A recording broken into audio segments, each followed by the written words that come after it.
Welcome to the Ontario Mortgage and Real Estate Insights podcast, your go-to source for the latest developments, trends, and regulatory changes in the industry.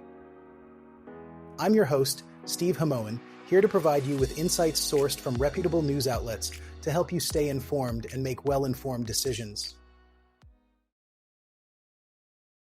This podcast is brought to you by Real Approved Inc., a trusted mortgage brokerage dedicated to helping Canadians achieve their homeownership dreams. Visit realapproved.ca to learn more about how our experienced team can assist you with your mortgage needs. Let's dive into today's episode. Today we're discussing the recent report on Ontario's housing starts, which have recorded low numbers even with new methods of counting them. This is a significant development as it impacts the overall housing market and the province's ambitious goals. Yes, Steve. The numbers are indeed concerning. Ontario's final tally for housing starts in 2024 was 94,753, which is quite off from the target of 125,000 homes for the year. Even with new categories like long-term care beds and student housing being added, it's clear we're falling short of meeting the Premier's goal of 1.5 million homes by 2031. Exactly, Janine. The government has been trying to accelerate housing development through various funds and initiatives, but the results are not meeting expectations. The Financial Accountability Officer highlighted that the starts in the first quarter of 2025 were at their lowest since 2009, which is alarming. That's right, Steve. And it's not just about the numbers. This shortfall has real impacts on people's lives. The lack of new homes affects affordability and availability, which is crucial for families looking for stable housing. It's more than just a statistic. It's about people's ability to find a home. Indeed, and from a business perspective, this situation is challenging for builders too. Dave Wilkes from the Building Industry and Land Development Association mentioned that home sales are a leading indicator of housing starts. And with sales being low, there's a fear of construction industry layoffs. And those layoffs could affect up to 40% of the workforce, which is quite significant. It's similar to the downturn we saw in the early 1990s. The high costs of building and low consumer confidence are compounding the issue, making it a tough environment for everyone involved. Right, Janine. To address these challenges, some suggest that the federal government could expand the GST/HST new housing rebate temporarily and consider reducing development charges, which could help lower the cost for buyers and spur demand. And it's not just about new policies. The Green Party leader, Mike Schreiner, suggested enabling more gentle density in existing neighborhoods and standardizing rules for modular housing. These are ideas that could make use of existing infrastructure and potentially ease the housing crisis. The Greater Toronto Area has recorded its best July in 4 years, with home sales rising by 10.9% compared to the same month last year. A total of 6,100 properties changed hands, marking the most activity for July since 2021. This uptick is a significant shift after months of declining year-over-year sales. It's encouraging to see such positive movement in the market, Steve. The Toronto Regional Real Estate Board attributes this increase to improved affordability driven by lower prices and borrowing costs. It seems more households are finding affordable options for home ownership, which is a vital aspect for many families. Absolutely, Janine. The average selling price has decreased by 5.5% year over year to $1,051,719, while the composite benchmark price is down 5.4%. Although more relief is needed, especially concerning borrowing costs, the trend suggests some positive momentum in the housing market. This turnaround is quite significant, especially after the market saw consecutive declines earlier this year, largely due to economic uncertainties tied to the Canada-US trade dispute. It's a relief for many potential buyers who were hesitant due to the volatile economic conditions. True, and the Toronto Regional Real Estate Board's Chief Information Officer, Jason Mercer, pointed out that promoting growth in the domestic economy is crucial. He mentioned that the housing sector can act as a catalyst for this growth, with spin-off expenditures benefiting regional economies. That's a great point.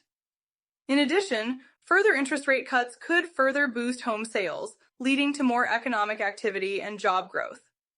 It's a ripple effect that can significantly impact the broader economy.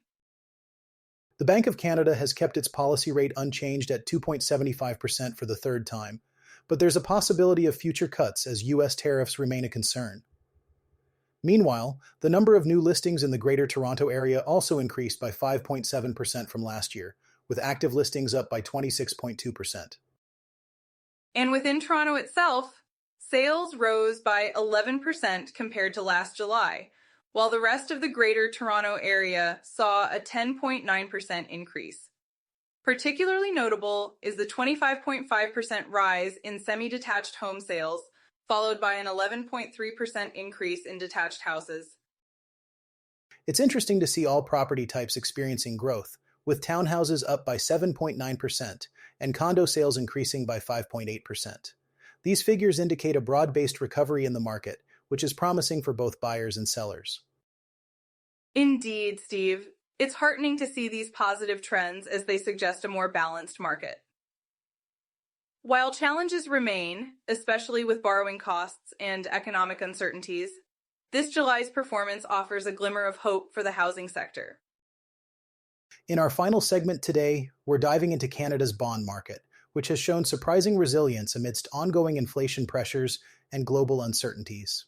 According to the latest Canada Fixed Income Insights report from FTSE Russell, the domestic sentiment has held steady despite persistent tariff worries, with the Bank of Canada maintaining its steady hand by keeping policy on hold.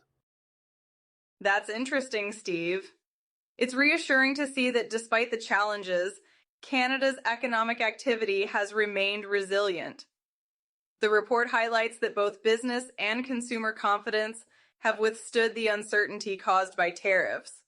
It's a testament to the strength and adaptability of the Canadian economy. Absolutely, Janine. The equity market sentiment remained positive in July, especially after the United States struck trade deals with Japan and the Eurozone, which helped reduce the policy uncertainty index significantly. However, gold prices stayed close to historical highs, reflecting its role as a safe haven in portfolios. It seems like inflation is still a major concern, though. The report mentions that inflation break-evens climbed sharply in 2025, driven by tariff concerns, fiscal stimulus, and rising headline prices. This has pushed long Canadian bond yields higher, which could impact borrowing costs for Canadians. Yes, and on the corporate front, we saw some interesting movements.